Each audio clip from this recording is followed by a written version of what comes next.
여러분 안녕하십니까?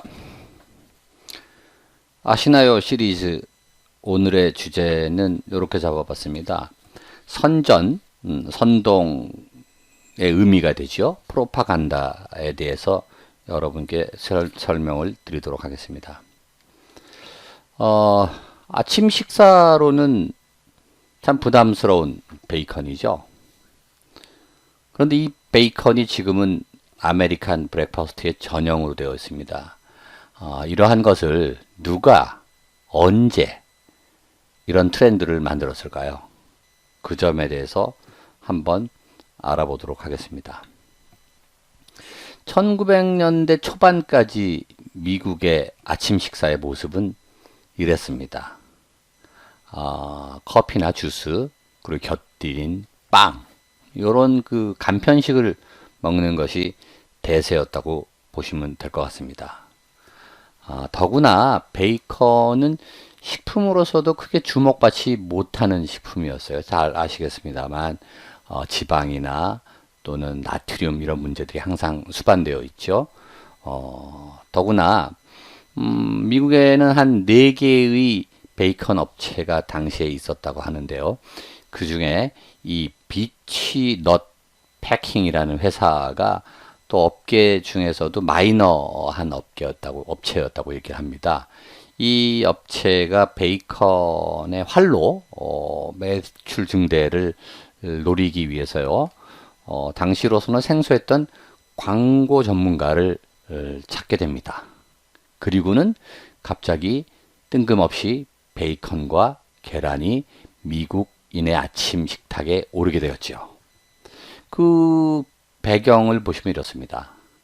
1919년에 뉴욕의 최초의 PR 자문, PR 오피스라고 봐도 될 것 같은데요. Public Relation Council이라는 것들이 이런 회사, 이런 사무실이 개업을 합니다. 그리고는 1925년 바로 이 사무소에서 의사 5,000명에게 설문조사 형태를 빌려서 조사를 합니다. 내용은 이런 거죠. 건강한 하루를 위해서 아침에 단백질 등 영양소를 많이 흡수하는 게 좋을까요? 나쁠까요? 뭐 이런 겁니다. 당연히 의사들은 풍성한 또 든든한 아침 식사가 좋다고 얘기를 하게 되는 거죠. 그러한 얘기들을 4,500명의 의사가 든든한 아침 식사를 권고한다 라는 기사를 쓰게 됩니다. 기사만이 아니고요. 당시에 라디오 방송국이 성업 중이었는데요. 라디오에도 많은 광고를 해서 그야말로 많은 미국인들의 고정관념을 좀 바꿔놓게 되는 일들을 하게 되는 거죠. 그리고는 결국은 베이컨과 계란이 미국인의 아침 식사의 전형으로 다시 올라서게 되는 겁니다. 이러한 점들을 지켜보시면은요, 이슈 메이킹이 되고요. 그러한 것들이 뉴스로 소개가 되고, 또 뉴스가 소개가 되면 여론이 움직이게 되고요. 또 그런 여론은 수요를 낳게 됩니다. 이런 순환 구조를 갖도록 만들게 하는 거죠. 이것이 바로 선전이고 퍼블릭 릴레이션십이고 PR이라고 프로모션이라고 다 하는 얘기입니다.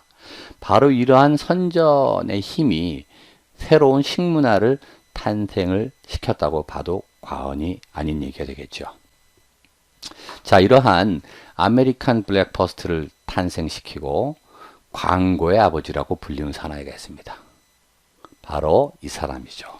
에드워드 루이스 버네이스라는 사람입니다. 1891년에 태어나서요.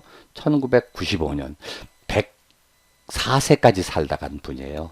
오스트리아에서 태어났고 미국 국적을 갖고 있습니다. 1891년에 오스트리아 빈의 유대계 가정에서 출생을 합니다.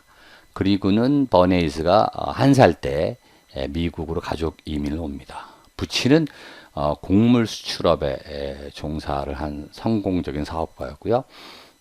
부친의 영향일까 코넬대 농학을 전공을 합니다. 그러나 최초의 사회생활, 직장생활은 저널리즘으로 시작을 하게 되죠. 의료 잡지 편집을 친구와 같이 하게 됩니다. 그리고 이 사람이 또 하나 유명한 점은 지그문트 프로이트의 조카입니다. 그러니까 버네이즈의 고모가 프로이드의 부인이 되는 거고요. 또 우리나라에서 얘기하는 겹사돈의 형태여서 버네이즈의 어머니가 프로이드의 또 여동생이기도 합니다. 어쨌든 그런 연유였을까. 버네이즈는 심리학에 일찍부터 눈을 뜨게 되고요. 그 심리학에 대한 조예가 상당히 깊었습니다. 그래서 무의식이라든가 또 군집, 무리 본능, 군중 심리, 사회 심리 이러한 부분들의 심리학적 내용들을요 잘 체계화해서 학문적인 홍보학으로 정립을 시킵니다.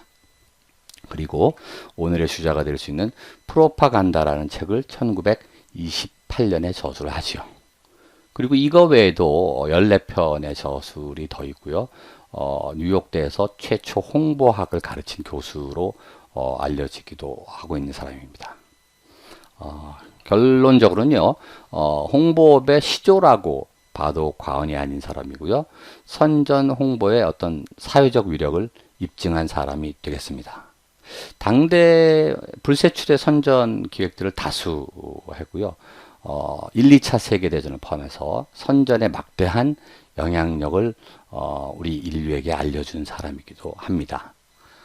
그런 연유일까 PR인으로는 유일하게 라이프지가 선정하는 20세기 가장 영향력 있는 백인 중에 한 사람으로 선정되기도 합니다. 자, 이렇듯이 홍보학의 개척과 수많은 상업적 성공에도 불구하고 정보 조작의 아버지, 또 민주주의의 학살자라는 별로 좋지 않은 또는 명암이 교차하는 평가를 받고 있는 사람이라고 볼 수 있겠습니다. 그 내용은 조금 뒤에 더 확인을 하도록 하겠습니다. 자, 이러한 그 프로파간다의 시대적 흐름을 한번 살펴보도록 하겠습니다.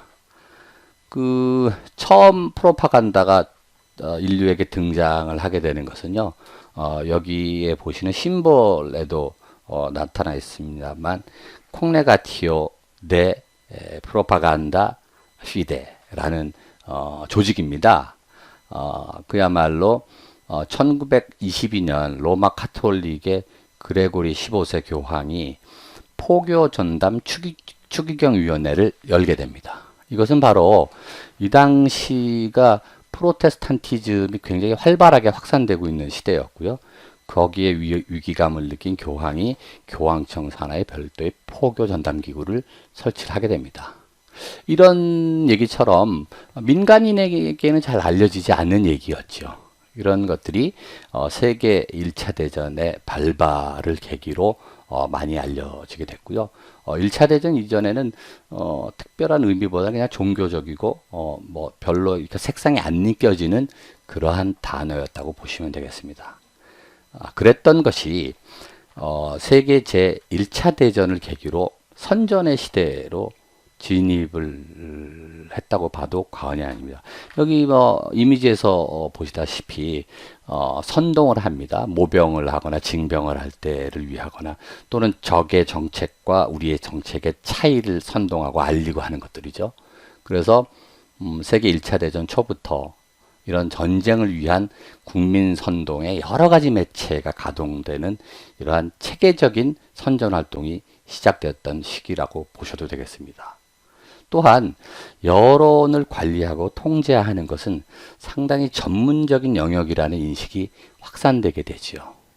따라서 이러한 부분들은 기업들을 상당히 많이 자극을 하게 되고요.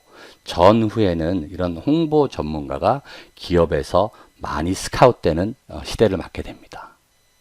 어쨌든 대중적으로는 전쟁을 통해서 이 프로파간다의 의미에 대해서는 반감이 좀 커졌던 시기라고도 볼 수 있고요. 또한 한편에서는 기업에서 선전의 필요성이 더욱 증대되는 시기를 맞게 됐다고 봐도 될 것 같습니다. 자, 이러한 시기 이후에 드디어 1920년대 에드워드 버네이즈는 선전과 혁명에 관련된 두 가지 기본적이고 혁명적인 책을 출간하게 됩니다. 첫 번째는요, 크리스탈라이징 퍼블릭 오피니언, 여론의 뭐 정제, 정수 이렇게 봐도 될 것 같은데요. 이러한 저서를 통해서 홍보 분야를 정의하고 또 설명한 최초의 저술이라고 알려주고 있습니다. 이 책을 통해서 홍보의 전략적 중요성을 처음 대중에게 알린 책이라고 봐도 될 것 같고요. 두 번째는 1928년에 출간된 프로파간다라는 책입니다. 아직까지 대중에게 굉장히 많이 읽혀지는 책이고요. 광고와 선전을 대중을 설득하는 과학으로 설명을 하고 드디어 홍보의 아버지란 호칭이 탄생되게 되는 계기가 되는 거죠. 어쨌든 버네이즈는 세계 1차 대전 이후 선전에 대한 반감을 완화시키려고 노력을 했어요. 그리고 홍보를 대학에서 가르치는 학문, 그리고 앞으로 홍보의 세상이 열릴 것이라는 것을 예견을 하게 되는 거죠. 2차 세계대전에 들어서는 선전과 선동의 그 위력과 해악을 정말 맥시멈으로 확인하게 되는 계기가 됩니다. 잘 아시다시피 독일의 나치당에서는요, 그야말로 프로파간다로 독일 전체를 움직였다고 봐도 과언이 아닐 것 같은데요. 이 계기에는 독일 나치당이 세계 1차 대전의 독일의 패전의 이유를 선전의 열세에 있었다라고 포장을 합니다. 그리고 버네이즈를 영입을 하려고도 했었죠. 이건 불발되고요. 오히려 버네이즈는 연합군 측에서 홍보 전략을 내는 사람이 되었습니다. 자, 이 독일의 나치당의 이 광고 또는 프로파간다의 유명한 얘기는요, 나치의 선전 장관이었던 괴벨스가 거짓말을 1000번 거짓말도 진실이 된다 라고 할 정도로 국민을 세뇌시키고 사람들을 세뇌시키는 일들을 대단히 많이 했습니다. 아울러 라디오를 전략적으로 독일 국민들한테 보급을 해서요, 히틀러의 일거수일투족을 알리고 히틀러를 우상화하는 데 활용하기도 했습니다. 이런 결과 2차 대전과 또 나치의 영향으로 이 프로파간다의 대중적인 이미지는 상당히 나빠지게 되는 결정적인 계기가 되었던 것이죠. 자, 프로파간다의 개요에 대해서 한번, 히스토리에 대해서 한번 알아봤고요. 버네이즈가 만들어냈던 광고의 성과와 그에 대한 파장을 한번 살펴보도록 하겠습니다. 먼저 뭐 여러 가지가 있겠습니다만 좀 눈에 띄는 몇 가지를 골라봤는데요. 하나는 베니다 여성용 헤어넷이 되겠습니다. 1920년대 캠페인 되었던 것인데요. 풀어 헤친 여자 머리, 여성의 긴 머리의 위험성에서 착안을 합니다. 안전성을 강조하게 되는 거죠. 요거는 당시로서 한 9년 전에 있었던 1911년도 뉴욕 의류 공장에 대화재가 있었습니다. 이 화재로 146명이 사망하게 되는 사건이 있었는데요. 이 사건에 오버랩을 시키면서 안전을 강조를 하게 됩니다. 이 제품의 매출의 확대에는 큰 영향은 좀 못 봤다고 하는데, 어쨌든 사회적으로는 여성들의 머리망의 안전 문제에 있어서 착용이 법제화되는 계기를 만들었다고 보면은 이 버네이즈의 노력이 사회를 어떻게 변모시켰는가도 확인할 수 있는 계기가 될 것 같습니다. 자, 두 번째는 비누조각 대회인데요. 회사 상품명이 여기 나와 있습니다만 아이보리 비누가 되겠는데, 이 비누 조각 대회를 갖게 됩니다. 1924년인데요. 비누를 싫어하는 아이들이 당시에는 있었다고 해요. 그리고 위생관념이 많이 떨어졌고요. 그래서 비누를 싫어하는 학생들, 아이들에게 어떻게 비누와 친숙하게 만들 것인가, 이런 고민을 했고요. 그에 따라서 학생 비누 조각 대회를 개최를 합니다. 이 대회는 25년간 이어졌고요. 그 결과 정식 학교의 커리큘럼이 됐다고 얘기합니다. 저희들 어린 시절에 판화를 해보거나 뭐 목각을 해보는 것 같은 거죠. 그러한 일환으로서 비누를 조각하는 대회가 정식 커리큘럼이었다고 얘기를 하니 이 버네이즈의 전략의 의도성 이런 것들을 보면 상당히 놀랄만하다고 느껴집니다. 자, 다음 아까 설명드렸던 베이컨입니다. 이건 1925년의 일이었고요. 드디어 의사들이 이 권위를 가지고 베이컨과 계란을 강조를 하게 되면서 아메리칸 브렉퍼스트의 탄생이 있게 된 거죠. 그리고는 재미라고는 얘기하기 어려울 부분도 있겠습니다만 럭키 스트라이크 아메리칸 타바코라는 회사가 담배 판촉을 의뢰를 하게 됩니다. 이 담배에 대해서 당시에 좀 흡연율이 낮았던 여성에게 착안을 합니다. 여성에게. 그래서 버네이즈는 특이한 전략을 구사를 해요. 자유의 횃불 운동, 프리덤 오브 토치라는 운동 캠페인을 전개를 합니다. 그러면서 모델들을 통해서 부활절날 만하탄 5번가를 담배를 피면서 걷게를 만들고 그걸 언론들이 취재하게 만들죠.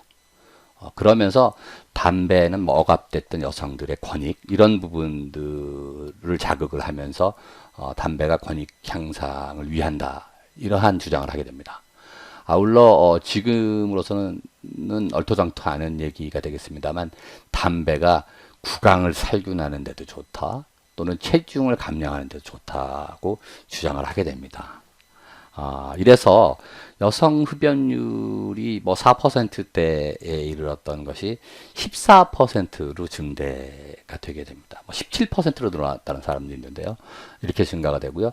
이 이후로는 공항이나 역, 대합실 같은데 여성 흡연실이 만들어지는 계기가 됐다고 보면은 버네이즈의 광고의 파괴력, 영향력을 다시 한번 확인하게 될 수도 있을 것 같습니다. 그리고 마지막 사례로 소개를 드릴 것은 이건데요. 미국의 주요 바나나 수입국이었던 과테말라. 이 과테말라의 쿠데타에 버네이즈가 개입을 하게 됩니다. 이것은 1954년에 있었던 얘기고요. 과테말라의 역사는 이렇습니다. 1524년에 스페인의 식민지가 돼서요. 약 한 300년간 지배를 받아요. 그리고 나서도 1847년에 독립이 되기는 됩니다만 군사 독재 그리고 또 미국의 독점 자본의 영향하에 있게 되는 거죠. 이러던 나라가 1944년 정식 민주적인 절차를 거쳐서 사회주의 정권이 들어서게 됩니다. 그리고 이어서 1950년에 구즈만이라는 사람이 집권하게 되는데요. 상당한 사회주의 노선을, 진보적인 노선을 추구를 하면서 농지개혁을 단행을 하려고 시도를 합니다. 이 점에서 바로 과테말라에서 바나나 플랜테이션 하던 유나이티드 프루츠라는 회사입니다. 이 회사의 로고인데요. 이 바나나 색깔 그리고 멋진 바나나라는 영문 밑에 보시면 소총이 그려져 있죠. 이것이 갖는 의미가 있을 거라고 봅니다. 미국은 중남미에 많은 플랜테이션을 개척을 하는데요. 바로 열차 선로를 깔고 선로 주변에 바로 이런 농장들을 개발하고요. 또 거기는 또 총이 필수적으로 필요하게 되는 겁니다. 이러한 그 유나이티드 프루츠의 어떤 토지 농장들을 국가가 환수하려고 들자 이 구즈만 정권을 바로 유나이티드 프루츠 또 버네이즈가 공산주의로 지정을 하게 됩니다. 그 이유는 이 당시에 이 집권 세력이 했던 단어 17,000개를 조사를 했더니 소련의 군사혁명에 나오는 단어와 거의 일맥상통한다. 뭐 이런 얘기를 해가면서 미국 정부에 대한 어떤 위기감을 고취를 시키게 됩니다. 어떤 의미로는 사업권을 위한 여론 공작이죠. 이러한 것들을 신문에 막 실어내고요. 신문에 불안을 좀 조성을 하고 바로 턱 밑에 공산 정권이 들어선다. 뭐 이런 얘기로 몰고 가게 됩니다. 그러다 보니 결국에는 1954년에 CIA와 미 해병이 개입을 하면서 과테말라에서 망명 와 있던 구군부 세력을 앞세워서 친미 군사 쿠데타를 일으키게 됩니다. 이렇게 해서 이 당시의 정부를 전복하게 되고요. 이 이후에 과테말라는 더욱더 혼란에 빠지게 되면서 1900년대 중반까지 30년이 넘는 내전의 상태를 이어오는 비극을 낳게 됩니다. 다시 한번 돌아봐야 될 부분들이 있는 점인 것 같고요. 뒷부분에 가서 설명을 또 드리도록 하겠습니다. 자, 이렇게 해서 종합해보는 버네이스와 프로파간다를 다시 한번 생각을 해보면은요, 이렇습니다. 버네이스는 누가 뭐래도 광고의 아버지입니다. 그리고 PR의 개척자지요. 광고를 심리학과 접목시켜서 학문의 영역 또는 과학으로의 발전의 기틀을 마련하는 사람입니다.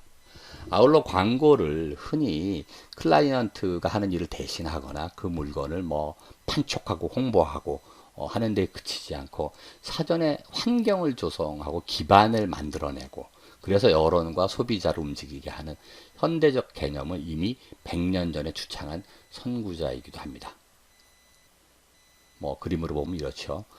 획기적인이고 기발한 발상과 아이디어로 프로모션은 물론 문화까지 선도를 합니다. 집단 심리, 대중 심리를 이용을 해서요. 직접적이지 않고 간접적인 수단을 통해서 언론을 움직이거나 사회 여론 전반을 움직이게 됩니다. 그렇게 하기 위해서는 이슈업 또는 이슈 메이킹을 하고요. 또는 소비자나 대중들이 스스로 선택을 하는 게 만드는 자발적 강요를 하게 되고요. 또 사회적 동참, 이거 안 하면 안 될 것 같다라는 고립 공포감, 고립의 두려움 이런 것들을 대중들에게 유도를 해내게 되는 거죠. 그리고 광고의 주제와 방향을 사회 현상, 사건 사고, 이벤트, 트렌드, 리서치 등 전방위에서 그 대상을 획득을 하거나 이러한 것들을 이용을 해서 또 전파를 하거나 하는 행위를 전략적으로 해내는 사람이 되겠습니다. 자, 어쨌든 이 사람이 살아온 시기가 19세기 말에서부터 20세기까지 풀리 살게 되는 거죠. 이 시대에는 식민 제국 또는 식민주의와 제국 시대가 뭐 시작됐다가 문도 닫고 뭐 이런 시기일 수도 있고요. 또 1차, 2차 세계대전이 있었고요. 아울러 이데올로기의 시대이기도 했습니다. 이런 한마디로 말해서 정말 격변의 시기였죠. 그래서 격변의 시기였기 때문에 이 사람이 새로운 조류를 만들어낼 수 있는 부분도 용이했었을 거라고 보여지고요. 또 격변의 시기이고 과학기술이 좀 더 발전하지 못했던 영향도 있었으리라고 보여집니다만 불가피한 선택을 할 수밖에 없었던 시기였기도 한 것 같습니다. 그러다 보니 이 사람의 성과와 평가에는 명암이 작용할 수밖에 없는 것 같다는 생각이 듭니다. 어쨌든 프로파간다의 시대를 거치면서 광고의 영향력과 파괴력을 동시에 경험을 하게 됐습니다. 아울러 자정과 정화의 기능도 작동을 하게 되는 거죠.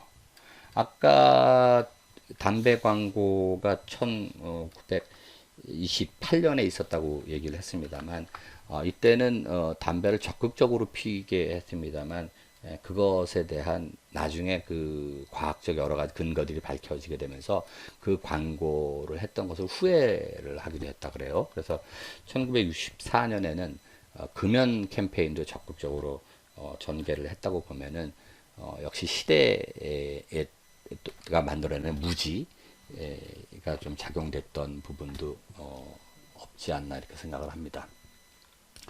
자, 어쨌든 버네이스는 프로파간다를 통해서 새로운 시대를 열었다고 볼 수 있습니다. 그리고 또 그의 성취에는 과오도 분명히 있습니다. 아까 과테말라 내전은 참 비극적인 얘기일 수도 있겠습니다. 그러나 아마 그 시대가 가졌던 또는 어떤 의미로는 버네이스도 국가가 있었던 사람으로서의 내셔널리즘도 좀 작용이 됐던 부분도 없지 않아 있습니다. 어쨌든 뭐 공과 과가 나뉘는 사람입니다만 이 사람이 만들어낸 홍보에 대한 영역 그리고 그가 가지고 있는 진취성, 혁신성 이런 것들은 평가가 되어야 된다고 생각이 됩니다. 아울러 직접적으로 광고를 한다라는 것이 상품을 판촉을 하고 뭐 할인을 하고 이벤트만을 하고 하는 이런 부분들이 아니고요.